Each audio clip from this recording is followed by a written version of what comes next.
All right, so this is the vlogcast for round 12 of 2013. Fyfie again, joined by the Cat Wrangler again. Good evening, Fyfie. I'm back. I had a bit of tightness in the old Sooz last week and kept me on the bench, but I watched Sookbag Scott at his presser on Saturday night and I'm all fired up to go. And also returning, we have Ant. G'day, guys. Also returning is Paddlepop, who's secured release after being taken hostage last week. Yep, I got let out by Roy Lyon. How did you get out? I mean, I've heard Malcolm Holmes keeps dungeon under the Gabba. Is that true? Yes. Good to see that Roy Lyon let you out. Obviously, he must have heard them talking about Fitzroy. He, put his cape on and flew up to Brisbane. Duckula's is out this week, and I think, what's our reason for that, Ant? Unfortunately, West Coast and the AFL have scheduled the Umpires Appreciation Night, so it was something he couldn't miss. Geesh was giving them an award for all the support they've given him. And we have our new panellist, considering North Melbourne got beaten again. To talk all things North, we went for the number one expert on North Melbourne on big footy, Gogriff. Fyfie, how are you? I thought he was going to have a shooting Griff. I thought we were going to call him Roo Shooter for the whole show. Wouldn't have been much of a disguise, but anyway. They'll know who he is. They'll be just like with Roy Lyon. A couple of them would have their own alarms going off as soon as they heard North Melbourne being bagged. We have to start there, don't we? North Melbourne, Gold Coast. I think it's a good thing that it was raining because you couldn't see Brad Scott's tears. I don't know. The rain just seems like a bit of an excuse. They haven't got the puff. They've got about one good quarter in them. Definitely an excuse to lose. It's raining. It's all right. Go home early. The Bulldogs have the same issue as North at the moment. I think they're a little bit of a young side, and they have a very up and down game plan where they tend to ball chase a bit and it tires them out. So I think we're seeing that in North quite a bit the last few weeks. Yeah, I think Brad Scott needs to stop them having to sprint up and down the field all game. Go back to the old North of old. So we need Boomer Harvey taking dives, Carey taking wives. Yeah, there's not much pace amongst those kids. They definitely need Brent Harvey Mark II to come through, but I can't see it at the moment. And also, Lindsay Thomas's miss of the century, really. That just summed it up. I couldn't believe it. That poster running into an open goal was quite spectacular. It doesn't do him justice. He's been a lot better with his kicking this year, but that was a bit of a flashback to the past, that one. The vlogcast fix this week is obviously North Melbourne because they lose close games and their coach whinges and they break big footy all the time. So how do we fix North Melbourne? And most importantly, since we've got the expert on in Gogriff, how is this James Brayshaw's fault? You got me there. Yeah, no, he appointed Brad Scott, so we'll go with that. He signed him for 3 more years. I don't know what they were thinking there. I know You'd wait till the end of his current contract, wouldn't you? His first problem is that he spends too much time in the coaching box listening to his iPod, guys. He hasn't got his mind on the game. I took a trip up north, guys. Look, I've got a bit of a story for what I've been up to over the weekend. I did take a little trip up north to watch the game, and I was in the coaching box over the weekend, and Brad Scott was so upset that he left his iPhone behind in the coaching box after the game, and I had a bit of a sneaky peek at his top 5 most played song list. Cat Wranglers, most played songs on Brad Scott's iPhone. Number 5, Crying in the Rain by Whitesnake. Number 4, Here Comes the Rain Again by the Eurythmics. Number 3, He'll Stop the Rain by Creedence Clearwater Revival. Number 2, I Can't Stand the Rain by Eruption. And number 1, most played song on Brad Scott's iPhone, which he was playing just before his press conference, Blame It on the Rain by Milli Vanilli. Amazing that he struggled so badly. They had Mackenzie behind the ball and he wouldn't man him up. Like, you would think Brad Scott would be a better coach than that, considering he's the only one in the AFL with a degree in coaching. Because the Wendouree TAFE. Cameron Link said, yeah, he did. Brad Scott at 3/4 time said man him up, and it still didn't happen. So maybe they don't listen to him. Yeah, I'm assuming it was just a general instruction, and everyone sort of pointed at everybody else. Boomer Harvey pointed at everyone else, that's for sure. I think back to the NAB Cup, Hawthorn versus North Melbourne in Tassie, rained out in the middle of the last quarter. They just said, yeah, we're down by 10 goals, too wet, we've had enough, let's go home. You'd think it'd be good practice. You can't always, get the weather on cue to practice in the rain. So there's definitely something to this, because not only did North quit in pre-season against the Hawks, but in the presser, he also said, season over, he's at his sook, he's thrown the towel and said, they're no good, and he's quit himself. It comes back to the vlog fix. I think the second week in a row, we need to go to Sooz. I've been having a read of what she's been posting, and how about this, Jan? This is about the young guys at the team. Listen, you still have to be patient with the newies coming through at all times. Everyone has to be. If you aren't going to listen to me, I will alert the help, and they will make you listen. It's lucky they didn't relocate to Ballarat, that's all I can say, because it rains a hell of a lot down there, and I reckon even though Sooz would have had first-hand knowledge of every game, being a Ballarat girl, I definitely think they would have been short on wins, because they seem to be allergic to water, as the thread went this week, and it was a ripper too, I might say. The other issue, I guess, is what Guy McKenna said. I mean, they play one quarter of football. GWS played 3 on Saturday. Like, that's pretty against Geelong, so that's pretty damning. Yeah. I can't work out whether Norf are more afraid of water or winning. They're seriously struggling with something upstairs. Well, one of the other more interesting results was St Kilda West Coast. Now, we give Plugger a lot of crap over his umpiring thing, but is it just possible there's a conspiracy theory out against the Saints? Well, sometimes the paranoid are right. And that night, he was on the ball. That's a couple of free kicks to Pritis. I was dirty on it, man. I don't even care. I want St Kilda to lose. I was dirty. I was like, no. And is this a stopped clock situation, though? Is it just like once in a while Plugger has to be right? Pretty much, man. I think so. I mean, it's I'm vindicating all these threads about moral wins and all that nonsense. I mean, end of the day, I mean, really, that 1-3 kick were in the back didn't really cost them the game. Rewalt pretty much fumbling the ball like it was a piece of soap and missing that kick off the ground. Like it was grand final day. Lee Montagna missing absolute sinner. They cost themselves. You guys may say that that's a conspiracy theory, but I've got some news for you, because some of you may have missed this last week, but the AFL was sweeping for bugs, and that happened to one of ours. It just so happens that the AFL umpires have, in their instructions over the past few weeks, they've been given 2. One is to stop paying stupid free kicks. The second one is ignore instruction number 1 if it's a St Kilda game, and make sure you pay them against St Kilda. So the umpires clearly know that St Kilda fans would rather moral victories than real ones, and they're just catering to that. Yeah, Essendon Carlton. Was anyone else for the first time in their life supporting Carlton? No, I don't know. It's confusing. I was only conflicted. support Carlton when they play Collingwood. I wanted to draw. I wanted Essendon to win, and then when they did, I felt sick. You know, just the way they're like fist pumping and running around the boundary every time they win a game. They've done it all year. Like, it's like us against the world. And it's like, and this whole media spin on it's like, guys, you're drug cheats. Everyone knows it. You're not good guys. You're not like morally above everyone else. It's like, it's not you against everyone else. It's like, follow the rules of the game that the rest of us have to follow. You've been caught. Get over yourselves. I've got an injunction, so there you go. The best thing about Essendon winning was Carlton losing and the Carlton board. Come on, all of us had a look. If you had a look, you got a card, apparently. And amazingly, Jared Waite actually delivered on his potential kick 7 of their 10 goals, and they still lose. Like, they've used up their 1 monthly Waite game, and it didn't even get them a win. Is this a good segue to talk about the Hawthorn-Carlton game on Friday night, Fyfie? How many is it the Hawks have won in a row against the Blues now? It's not quite as many as Geelong have won against Hawthorn, though, is it? No. It's Carlton's third bye in a row. Sorry, Hawthorn's third bye in a row, isn't it? Fourth. Fourth. We've had Gold Coast, Melbourne, and Sydney, Western Sydney. So I yeah. hardly call Gold Coast a bye. I mean, they pushed you for a while. Yeah, they're a tough team, you know. They've been a tough team to beat for 3 years, really. It's GWS versus Geelong. That was interesting for about 3 quarters. You were just wondering when Geelong would get on top, though, really. I mean, what more do we really want to be saying? I mean, GWS, you expect them to be pumped. I mean, it's great that they played well. I'd love to have Cameron out of their side. What a gun. Who can they beat, though, for the rest of the year? GWS have Port next week, who are on a massive slide too, so that's possible, even if it's unlikely. GWS did beat Port last year as well. Adelaide, Sydney. Who watched this one? Because I only saw briefly about 10 minutes of it, if that, maybe only 5. I really couldn't give a crap about those teams, so yeah. I just saw it was on Fox Footy, and I assumed Paul Roos would be commentating, and that was enough for me to not to watch. They got one of the rookies of the year up there in father-son Tom Mitchell. Yeah, it's father-son rule's fantastic, except when, it goes to help the team with the Kohler, who already seem to have everything at the moment. Yeah, everyone thought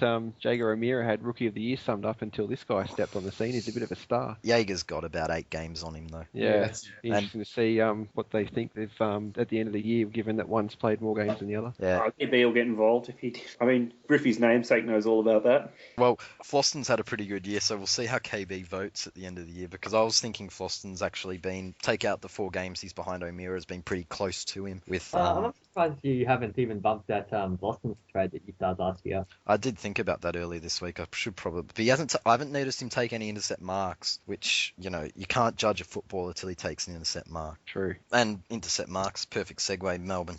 Yeah, I watched that. First quarter, Melbourne were actually very, very competitive, and I knew Collingwood were going to run away with it, but was a little bit there. I actually got my hopes up that Melbourne would beat the Scum. Was it 1 goal in the quarter, though? Melbourne did not kick a goal for 2 quarters. I watched it. It was brain numbing. You know, honestly, you could smell the fear off the TV set every time Jack Watts saw like a Collingwood player come near him after the first quarter, where he was actually kind of tolerable. It was almost obscene. It should have been rated R. They shouldn't let little kids watch Melbourne play because they'll be scarred. Honestly, it was horrible. The gap between their goals would have been even bigger than 49 minutes, wouldn't it? Put North's Actually, effort to shame. Since there's a North, Melbourne, and Bulldogs play here, how do you feel about Melbourne getting Queen's birthday every year when they keep humiliating themselves like this? I know it's a bit rich coming from a Lions fan, but how do you feel that you never get any national blockbusters when Melbourne keep humiliating themselves like that? Yeah, Melbourne aren't really making the argument to keep it, are they? If I was to have my own way, I'd have no blockbusters. Just have an even draw. Everyone plays everyone at least once and just rotate the second team over every couple of years. Yeah, the idea that I like is when the grand finalists get Anzac Day or a big day like that. So, you're going to get a high-quality competitive match rather than just random fixture. Yeah, you got to earn the right to support the Anzacs. I'm 100% behind that. But I also love what Ant's saying about it being an even fixture. Everyone play each other twice. Can we get somewhere near that instead of this fixture, you know? Or even have two more teams and have everyone play each other once and have who hosts two rotate each year. So we split off the Bears and Fitzroy and add in a Tassie team. I'd rather Fitzroy stayed folded just quietly. Well, I think Griffey would like the idea of North and Bulldogs merging because it'll be his two favourite teams combined. Oh, get off it. What do we think of Jeff Kennett potentially be Melbourne's president and get it from the Cat Wrangler, who first, considering you are a Hawthorn supporter? Well, you know, we all know Jeff's a complete tool bag. There's not a whole lot you can say about him except he's got a mouth bigger than mine. Look, Jeff, he is a guaranteed, headline puller, and Melbourne, they need some attention taken off them. He will take the focus off Melbourne and their on-field disasters. And look, he actually knows his way around business. I think he actually, as much as I can't stand the man, I think he might actually be good for Melbourne because watching McClarty in action. His real name's McTanky. I'm not a huge fan of Mr. McClarty's. I think that Jeff is probably a couple of turns around the block further in front of him. All I can say is at least he'll make them relevant for a while. But he was never in for a chance. So didn't the first thing he say he was going to do was get rid of the boys' club? Oh well, that can't happen. That can't be allowed to happen. Exactly, as if Mr. McTanky is going to want to lose his best mates Gazza and whoever the hell else is on their board there. I mean, Gazza loses his gravy train. It'd be like that pit image of him injured all over again. They didn't let me pick the coach. This week on the Bay, I think there was one standout thread. Wikipedia thread. Oh. Who would have thought that flog had it in him? It was a moment of genius from Mr. Mardo, I thought. Kudos to him. But yeah, that's all that needs to be said. Check out the Wikipedia thread because some great stuff. Some of it's still there, including the Brad Scott page, the John Coleman page, and there was one other. What about this week's flog? It's got to be Sooz. Three days of just Brad Scott's got a coaching degree and divvying threads because it said North Melbourne reporting posts for trolling on the Bay. I'm actually Using pretty threads that were excited. started in the pre-season too. Does anyone have anyone else though? Because I don't. I've actually got something. I've got a bit of feedback from a Floodcast listener. He goes by the name of Matty V. Light, and he's pretty upset with us for having a crack at Warner last week. So he really likes Warner's work and would really like us to stop having a go at him. He's a big fan. He likes his work. He likes it a lot. He does, and he can't like it enough. I hear there's a new poster on the board that's making a bit of a loud noise too. STP18. He's had a blessing from Alter Rob. Does he have any Eliases? What? Does he have any Eliases? Eliases. Eliases or Eliases. Alias. Doesn't he play rugby, Elias? I've always pronounced it that, not Aliases though. I've pronounced it Eliases, I don't know why. Sorry, man. I made you say that 3 times just so I could hear it. You don't answer his question.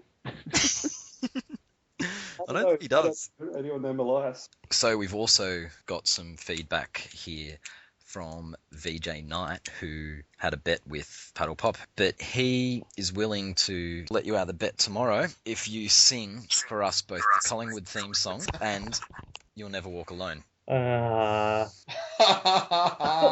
on, Paddles. You can do it. 49 days or 5 minutes of pain. Good old cop. Man up, man. Come on. This is what's wrong with Brisbane at the moment. Are you a bear or a lion? Old Collingwood forever. They know how to play the game. Side by side they stick together to hold the magpie name. See the barrackers are shouting as all barrackers should.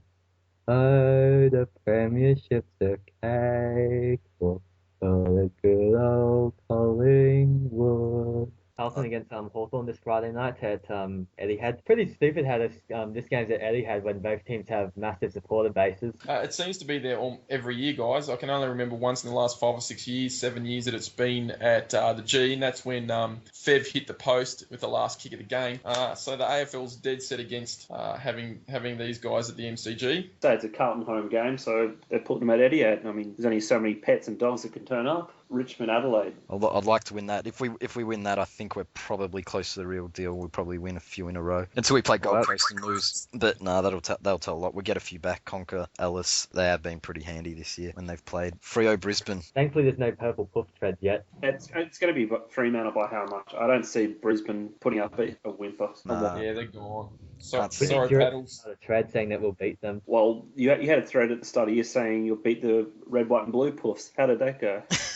That was someone else, wasn't it? You Brisbane people all look the same to me. Yeah, they're all Durrett's Eliases. Also, Essendon Gold Coast. Well, if Gold Coast won this, big footy would break again. Oh, this could be an interesting game, though. I mean, Essendon haven't been playing that well, and I do like the way Gold Coast play. And on an indoor stadium like Etihad, they will run and run and run. I reckon Essendon could easily lose this game. I reckon it's and it's right in time for the June meltdown for the Bombers. So I'm tipping the Gold Coast. GWS and Port. This has to be game of the round.